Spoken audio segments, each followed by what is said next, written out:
Hello everyone, welcome back to Cogate society YouTube channel. और आज की वीडियो में हम देखने वाले एक नया चैप्टर जिसका नाम है कंट्रोल यूनिट, हमारे सीएसओ सब्जेक्ट का। है ना। स्टार्ट करते हैं। आज मैं आपको एक इंट्रोडक्शन दूंगा, इसका ब्लॉक डायग्राम देखेंगे हम लोग, एंड नेक्स्ट वीडियो में हम इसके कुछ क्वेश्चंस देखेंगे। ठीक है। तो कंट्रोल यूनिट होती क्या है? कंट्रोल यूनिट क्या करती है? It generates different control signals. ठीक है। हमने ये चीज देखी थी, अगर याद हो तो, कुछ प्रीवियस वीडियोज में। है ना। ये बस रहती है, उसमें ये सारे रहते हैं, MBR, MAR, PCIR, है ना, ये सारी चीजें रहती है।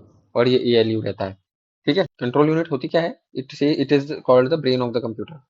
है ना। तो इसके जो भी ऑपरेशंस रहते हैं हमारे, वो जो भी परफॉर्म होते हैं, that is done on the control unit. ठीक है। कंट्रोल यूनिट पर ये सारी चीजें परफॉर्म होती है।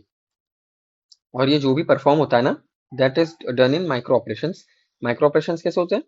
तो इस तरह से होते हैं कि भाई, कोई भी ऑपरेशन हुआ तो हो सकता है पहले प्रोग्राम काउंटर से MAR में जाएगा, देन MBR से IR में जाएगा, देन कुछ ऑपरेशन परफॉर्म होगा, एंड देन रिजल्ट आएगा। है ना। मतलब ये इस तरह की प्रोसेस रहती है। तो जो भी चीज होती है that is done in micro operation, ये चीज हमें ध्यान रखना है, कंट्रोल यूनिट में होती है। ठीक है। माइक्रो ऑपरेशन कैसे? तो देखो, जैसे फॉर एग्जाम्पल कोई भी ऑपरेशन कर रहे हैं तो हमारा टी वन टाइम पे हमारा ये वाला ऑपरेशन हो रहा है, टाइम T2 पे हमारा ये ऑपरेशन हो रहा है, और ये पूरा ऑपरेशन हो रहा है, और T3 पे ये ऑपरेशन हो रहा है। तो इस तरह से हमारा माइक्रो ऑपरेशन चलते हैं। ठीक है।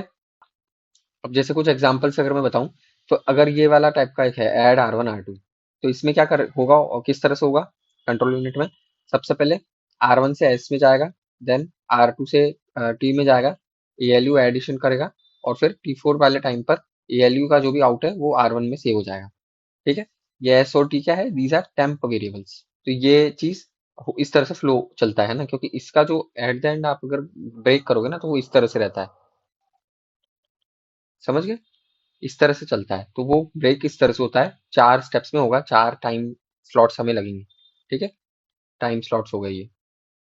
यहाँ लिखा हुआ है जैसे 4 micro operation for the execution. If there are multiple buses then T1 and T2 operations can be perform parallelly. अगर मल्टीपल बसेस होगी तो हम इन दोनों को परफॉर्म पैरेलली कर सकते हैं, क्योंकि ये इंडिपेंडेंट है एक दूसरे के, इंडिपेंडेंट ऑफ ईच अदर, इसलिए हम इसे परफॉर्म कर सकते हैं इंडिपेंडेंटली। ठीक है। अब एग्जांपल के लिए इस तरह का अगर कुछ दे दिया कि भाई लोड R1M, मतलब मेमोरी एक्सेस और R1 में लोड करना है, तो कैसे होगा?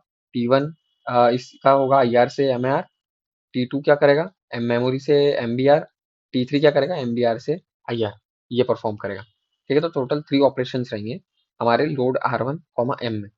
अब अगर हम देखें लोड R1 @ M, मतलब एड्रेस ऑफ M अगर है, हम एड्रेसेबल वाली चीज देख रहे हैं ना, यहाँ पे हम डायरेक्ट मेमोरी एक्सेस है, यहाँ पे एड्रेसेबल मेमोरी एक्सेस है।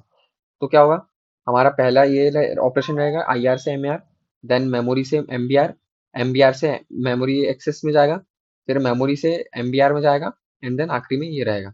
टोटल 5 ऑपरेशन रहेंगे। है ना। इस तरह से ये चीजें चलती है। सिमिलर वे में ये भी एक ऐसा एग्जाम्पल है।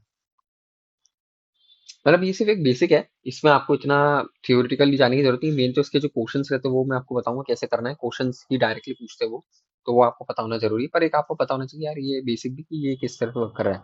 अब अगर जैसे इम्प्लीमेंटेशन की बात करें, तो वही हमारे एक हार्डवायर्ड और एक माइक्रो प्रोग्रामिंग हो गया। हार्डवेयर सॉल्यूशन और सॉफ्टवेयर सॉल्यूशन। हार्डवेयर सॉल्यूशन क्या बोलता है? Control unit implemented using hardware, ये लॉजिक गेट्स की हेल्प से होता है। और माइक्रो प्रोग्रामिंग में हम लोग सॉफ्टवेयर का यूज करते हैं। समझ गए? हार्डवायर वाला जो रहता है वो फास्ट फास्ट रहता है, वो तो हो गई क्योंकि हार्डवेयर है वो प्रॉपर। और सॉफ्टवेयर में आपको ऑप्टिमाइज करना पड़ता है, आप और ज्यादा ऑप्टिमाइज करोगे तो अच्छा परफॉर्म करेगा। ठीक है। तो ऑल दो कंपेरिजन अगर आप देखोगे, स्टिल दिस हार्डवेयर की comparison is much much greater than the software. ठीक है। उसके अलावा micro programming is flexible and hardware is rigid. तो इसमें हम लोग सोल्डरिंग वगैरह करते हैं, या जो भी चीज़ रहती है हार्डवेयर में वो चीज़ रहती है। और माइक्रो प्रोग्रामिंग फ्लेक्सिबल रहती है, क्योंकि हम हमारे कोड को चेंज कर सकते हैं, उसमें कोई हम लोग हार्डवेयर ऐसे हार्डवेयर का कोई यूज नहीं कर रहे हैं। है ना। वो चीज़ रहती है। ठीक। देन आ गया block diagram of control unit. वो किस तरह से रहता है? तो block diagram of control unit रहता है, हमारे पास में क्लॉक रहती है, that directs to the control step counter. ठीक है। वो स्टेप काउंटर जाता है डिकोडर में, डिकोडर से वो जाता है एनकोडर में। ठीक है। पहले डिकोड करेंगे, फिर उसको एनकोड करेंगे, फिर हमारे इंस्ट्रक्शन डिकोडर में जाएगा। है ना। और फिर IR, इधर से IR से सारी चीजें इंस्ट्रक्शन डिकोडर में जाएगी। समझ गए? और फिर वो आगे बढ़ेगी एनकोडर में, मतलब यहाँ से भी हमारा आ रहा है और यहाँ से भी इनपुट आ रहा है और एक्सटर्नल इनपुट कुछ होगा तो वो भी आ रहा है। ठीक है।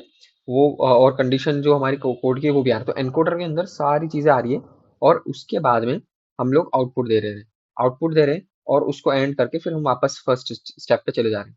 समझ गए? तो इस तरह से हमारा कंट्रोल यूनिट वर्क करता है। Everything is given input in the encoder and then we perform the operation, और उसके बाद में हम लोग इसे वापस से रीसेट कर देते हैं जब एक बार ऑपरेशन कंप्लीट हो गया। ठीक है? तो ये हमारा एक बेसिक मैंने बता दिया आपको कंट्रोल यूनिट का। नेक्स्ट में हम क्वेश्चंस देखेंगे। मेन तो ये क्वेश्चंस ही है, इन्हें करना जरूर कैसे करना है वो मेन पूछते हैं गेट में, तो हम नेक्स्ट वीडियो में देखेंगे वो। ठीक है? तो आज के वीडियो के लिए इतना ही। अगर आपको वीडियो अच्छा लगे तो प्लीज इस वीडियो को लाइक एंड शेयर करें, चैनल को सब्सक्राइब जरूर करें और मुझे बताएं मैं कैसे इंप्रूव कर सकता हूँ। Thank you.